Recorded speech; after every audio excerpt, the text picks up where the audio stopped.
বন্ধুরা, দুদিন ধরে সোশ্যাল মিডিয়ার বিভিন্ন প্ল্যাটফর্মে শোনা যাচ্ছে যে সমস্ত মহিলারা অন্নপূর্ণা ভাণ্ডার প্রকল্পের সুবিধা পেতে চাইছে সেই সমস্ত মহিলাকেই কিন্তু করতে হবে ভেরিফিকেশন। মানে হচ্ছে কি, ডকুমেন্টস ভেরিফিকেশন।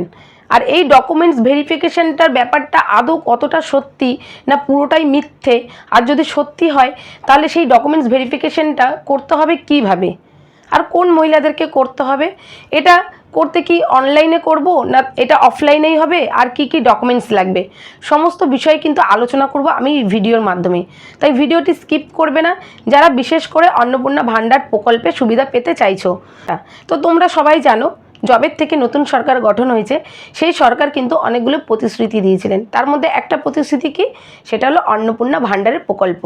আর এই অন্নপূর্ণা ভাণ্ডার প্রকল্পে দেওয়া হবে প্রত্যেক মহিলাকেই জুন মাস থেকে ৩,০০০ টাকা করে প্রত্যেকের অ্যাকাউন্টেই পাঠানো হবে। তো এই অন্নপূর্ণা ভাণ্ডারের সুবিধা কারা পাবে?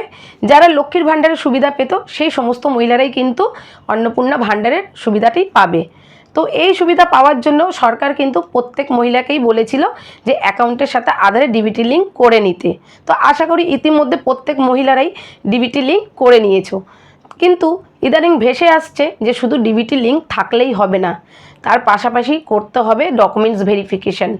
আর এটা নাকি প্রত্যেক মহিলাকেই করতে হবে, না হলে কিন্তু যে মহিলা করবে না এই ডকুমেন্টস ভেরিফিকেশন সেই মহিলাই নাকি পাবে না অন্নপূর্ণা ভাণ্ডারের সুবিধা।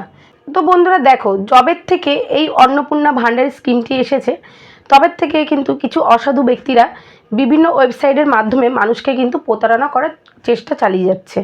তো এই প্রতারণা করার একটাই কারণ, তোমরা সবাই জানো অনলাইনে যখন আমরা কোনো ডকুমেন্টস সাবমিট করি তখন কিন্তু আমরা আমাদের প্রয়োজনীয় মানে গুরুত্বপূর্ণ ডকুমেন্টস কিন্তু সেখানে দিয়ে থাকি। তো সেই ডকুমেন্টসের মাধ্যমে কিন্তু অনেক সাইবার ক্রাইম হয়ে থাকে। তো সেই সাইবার ক্রাইমের হাত থেকে রক্ষা পাওয়ার জন্যই তোমাকে কিন্তু সবসময় যাচাই করে নিতে হবে যে ওয়েবসাইটে তোমরা ফর্ম ফিল আপ করছো কিংবা কোনো ডকুমেন্ট সাবমিট করছো সেটা কতটা সত্যতা রয়েছে। তো আজকে এই যে ডকুমেন্টস ভেরিফিকেশনের জন্য একটা ওয়েবসাইট লঞ্চ হয়েছে, সেই ওয়েবসাইটটা কি www.ayn24p.in। এই যে ওয়েবসাইটটা, এটার সাহায্যে নাকি যে সমস্ত মহিলাদের ডকুমেন্টস ভেরিফিকেশন করতে হবে তারা নাকি অনলাইনে এই ওয়েবসাইটটার মাধ্যমে অনলাইনে ডকুমেন্টস ভেরিফিকেশন করতে হবে। কিন্তু তোমাদেরকে একটা কথা বলতে চাই যে এই যে ওয়েবসাইটের ব্যাপারটা রয়েছে এইটার সম্পর্কে কিন্তু এখনও পর্যন্ত সরকার থেকে কিন্তু শোনা যায়নি, কিংবা সরকারের কোনো পোর্টালে কিন্তু এখনও পর্যন্ত আসেনি। তো এই ওয়েবসাইটের মধ্যে কতটা সত্যতা রয়েছে কতটা মিথ্যে রয়েছে, না পুরোটাই সত্যি না পুরোটাই মিথ্যে, সেটাই তোমাদেরকে এখন আমি ওয়েবসাইটটি মাধ্যমে দেখাবো। পেজটি খুলছে কি খুলছে না এবং খুললেও কিভাবে কি করতে হচ্ছে আর করা যাচ্ছে কিনা সেটা তোমাদেরকে দেখাবো। তো চলো তোমরা দেখে নাও, আমি মোবাইলের সাহায্যে তোমাদেরকে দেখিয়ে দিচ্ছি যে ওয়েবসাইটটার কতটা সত্যতা রয়েছে।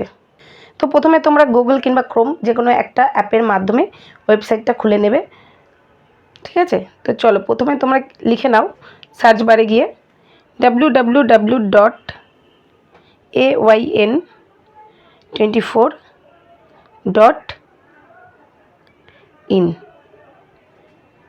তারপরে আমি সার্চ করে দিলাম। তারপরে দেখো নতুন একটা ফরম্যাট খুলে যাবে, মানে নতুন পেজ। এখানে কি লেখা রয়েছে, অন্নপূর্ণা যোজনা ভেরিফিকেশান, এরকম একটা পেজ খুলবে। এখানেই তোমাকে ফিল আপ করতে হবে, বিভিন্ন অপশান রয়েছে, block, municipality, select GP, ward. তো এই ঘরগুলো তোমাকে ফিল আপ করে নিতে হবে। তুমি যেখানে থাকো, মানে গ্রামে থাকলে ব্লক, শহরে থাকলে মিউনিসিপ্যালিটি, সেভাবেই ফিল আপ করবে। তো আমি আমার মিউনিসিপ্যালিটি ফিল আপ করে দিয়েছি। এবারে ওয়ার্ড সিলেক্ট করছি।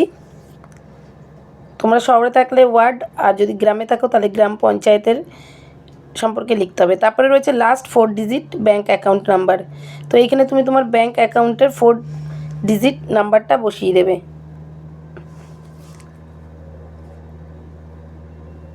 তো দেখো আমি বসাচ্ছি, বসিয়ে দিলাম। তারপরে সার্চ অপশানে ক্লিক করব।